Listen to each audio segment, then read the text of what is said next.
اب اگر بات کریں شیخ سعدی کا نام، تو تاریخ پیدائش کی طرح شیخ سعدی کے نام کے بارے میں بھی اختلاف رہا ہے۔ قدیم تذکرہ نگاروں نے ان کا نام مصلح الدین لکھا ہے، جیسے تلخیص مجموعۃ الآداب کے مؤلف ابن الفوتی اور احسان معتقد نے ان کا نام مصلح الدین ابو محمد بن عبداللہ لکھا ہے۔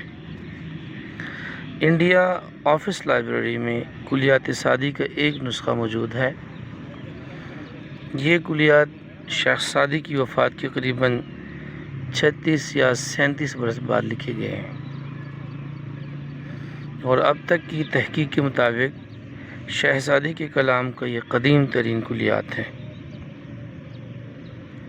تو چنانچہ فارسی زبان و ادب کے مورخین اور محققین اس بات پر متفق ہیں کہ شیخ سعدی کا اصل نام مشرف الدین اور ان کی والد کا نام مصلح الدین عبداللہ تھا۔